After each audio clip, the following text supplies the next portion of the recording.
News which is coming in. RJD workers have been protesting against Nitish Kumar at the R Block, Kolambar, which is near the assembly. In fact, that's exactly where Akshay is joining us from. Akshay, Tejashwi ji ने बोला था कि खेला होबे, but ऐसा लग रहा है कि उन्हीं के साथ शायद खेला हो गया। मगर अभी जो ये आरजेडी के प्रोटेस्ट हो रहे हैं नीतीश कुमार के अगेंस्ट, इसके बारे में बताइए।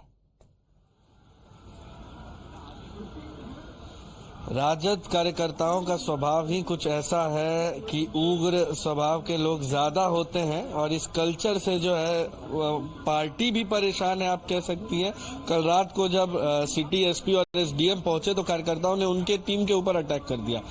पार्टी, हालांकि राजद लगातार कह रही है कि भाई आप अनुशासन में रहें। जब से 2020 में तेजस्वी के जीतने की चांसेस बढ़ रही थी, तेजस्वी ने ट्वीट कर लिखा था कि कोई भी तमाशा नहीं करेगा, हंगामा नहीं करेगा, क्योंकि तेजस्वी भी परेशान है अपने पार्टी के उस कल्चर से। मगर लीडरशिप के कार्यकर्ता सुनते नहीं है और अब देखिए फिर एक बार सड़क पर उतर गए हैं। पुलिस के लिए, लॉ एंड ऑर्डर के लिए वैसे ही बहुत चुनौती थी जब डिफेक्शन के केसेस सामने आ रहे थे कि कुछ भी हो सकता है, तो हाई अलर्ट पे है पटना और इसको लेकर के भी कार्यकर्ताओं को मना किया गया था। मगर वो सड़कों पर है, पुलिस ने हल्का बल प्रयोग करके उन्हें पीछे ढकेला है। और बात खेला होबे की तो तेजस्वी के दो शब्द तेजस्वी को दो विधायकों का नुकसान पहुंचा गए, क्योंकि तेजस्वी ने कह दिया खेला होगा। सब लोग इस जुगत में लग गए कि कैसे जोड़ तोड़ की राजनीति की जाए। लालू यादव ने भी भरसक प्रयास की कि बीजेपी में से किसी गरीब विधायक को तोड़ लें, किसी यादव विधायक को तोड़ लें।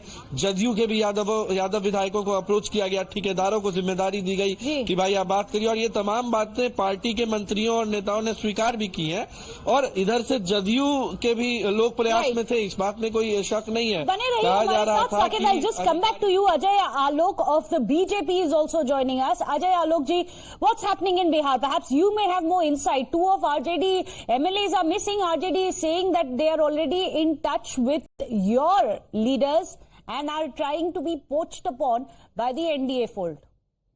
Well, we don't need to poach anyone.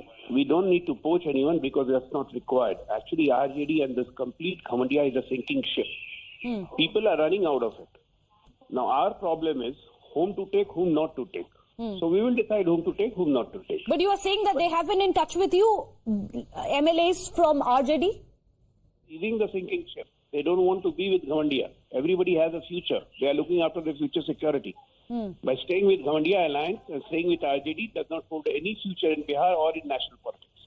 But RJD is saying that the BJP and the JDU are misusing the state machinery, that cops are being misused to intimidate the RJD MLAs, and they are not going there willingly. They are coerced into sitting there with Nitish Kumar. See, I'm telling you one thing. Mark my words. No Bihari is intimidated, can be intimidated by any force or by any police. No Bihari. So this is all lame duck excuse. Basically, they are not interested in following the leadership of Tejasvi Yadav and Lalu family anymore. And Congress is already rotten. There's nothing left in Ghamandiya. These people are in a state of ransack and they are just running haywire here and there. Bihar is heading towards stability and Bihar is heading towards progress. That's what matters. One quick question, Ajay Alok, before I let you go. By what margin do you expect to win the trust vote today? Anything more than 128. 128 is our number, but that's already your number. Yeah, that's our number, but we'll be securing much more than that. Maybe 10, maybe 20. Maybe 10, maybe 20 more than 128? Yeah. Oh, that's a big number. Thank you so much, Ajay Alok. Of course, then the question is, and let me go back across to Saket. Akshay, I beg your pardon. Akshay, the fact that अभी अजय आलोक जी BJP के बोल रहे हैं कि शायद 10-20 number जितने हैं 128 उससे भी आगे चले जाएंगे, ये कहां से आ रहे हैं इनके पास नंबर्स जो बीजेपी इतना कॉन्फिडेंट है?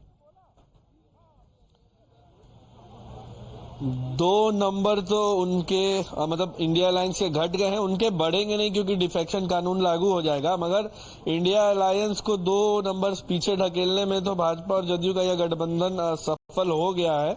जीतन राम मांझी बीच में बहुत इंटरेस्टिंगली वेट एंड वॉच कर रहे थे कि किसका पलड़ा भारी होता है, उसके साइड जाएंगे।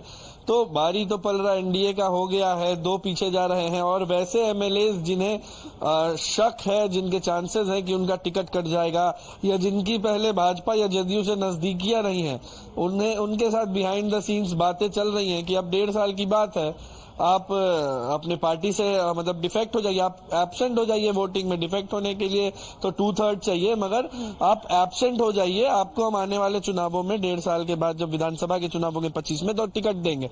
तो इस तरह से बार्गेनिंग चल रही है। पहले चांसेस थी कि लालू प्रसाद यादव कहीं ना कहीं वो मैजिक फिगर इकट्ठा कर ले, क्योंकि लालू इसके मास्टरमाइंड है, उन्हें पता है कि किसको कैसे पिच करना है। और भाजपा जो इसको बहुत कॉन्फिडेंस था अपने एमएलए पे, कहीं ना कहीं उस पार्टी के भीतर भी लालू प्रसाद यादव डर पैदा करने में सफल रहे, और इसीलिए बोधगया में प्रशिक्षण शिविर का आयोजन हुआ।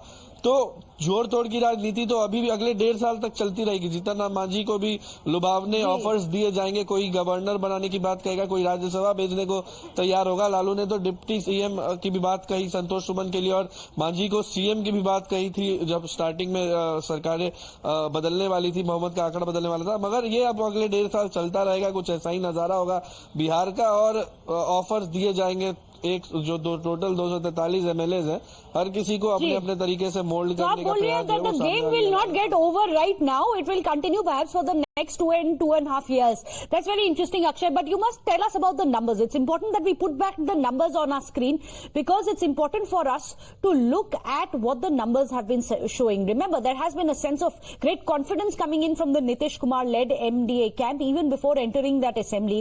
In fact, you had the Deputy Chief Minister of Bihar as well as the top BJP leader Samrat Chaudhary, who had declared that khela ho gaya. Listen in to what the BJP and the JDU leaders have been saying earlier today, and we'll ask them, where is this confidence coming from?